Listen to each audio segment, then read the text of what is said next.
از شهر دوشنبه از بزرگی پرزین. قادرجان بایف چند سال است که در شهرک غرب مرکز ناحیه رشت سبزواد می‌فروشد. او نرخ مالش را به ما نشان داده تصدیق می‌کند که نظر به دیگر منطقه‌های کشور گرانترند. یعنی بلگرز که سفید میگیریم این سال کیلوش 7 نیست میگیریم. یک سم راش میاد نه نیم 10 میفروشیم. بلگرز که سرخ کیلوش 8 9 میگیریم 11 12 میفروشیم. مثلا یک سم راه کیلو میمونیم یک سم بولوش میمونیم میفروشیم. از سبب کمی نرخ نو بنزین قیمت گاز قیمت ده دمو کمتر مشکلی میشه. محصولات خوجگی دستی خودمون ارزان است. منطقه رشت در کوهستان جاگیر است. اکثر محصولات ضروری از دیگر منطقه‌های کشور به خصوص از دوشنبه آورده می‌شوند. راه از دوشنبه تا اینجا قریب 200 کیلومتر است. ولی که سالارکا قیمتش دیگه سوزشواری قیمتش دیگه 2 سال پیش مقصد 1 لیتر سالارکا 6 سوم بود. امسال خودش 13 سوم چند تینه خرید تا 14 سوم. همین سوزشواری مواری و همین قیمت شری و همین میره واقعا.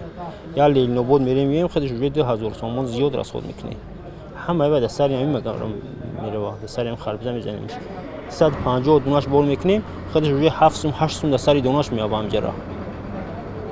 خواهش بیشتر دارن و از راه کم ترک تشییع میکشن نمیبینن. راه از این طرف این زمستانش با وحشه قیمت داره. خینه آمدن روغن هم از شهر میبیاد، ارد میبیاد، مکرون، قند، شکر همه چی از شهر میبیاد. ساکنان تنها با پول فرزندان مهاجرشان به این نرخ‌ها تاب می‌آورند. یک خاک بیسوته بوده همی بگیم سوم از طرف روسیه آمده شده. انا همه هم دهک مردم خیلی کرگان. خلوش ها بهتر کرگان. و کار خوجگی میکنی.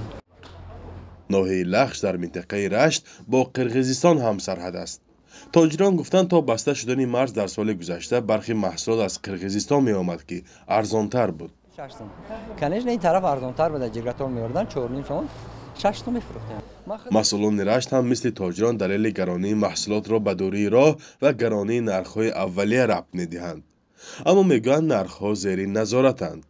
مقامات بسیار نقد فرگیر میگرده نرخ نو را ارزون میکنه و میکنه به نظارت مقامات نیست.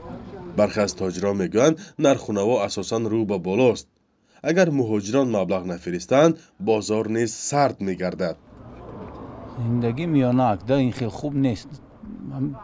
میگذرونده برای خرید میفروشه که خرید میوه گیرن سال که زورشون نمیرسه. فرزان محمدی، ملا رجب یوسفی، رادیو آزادی، منطقه رشت.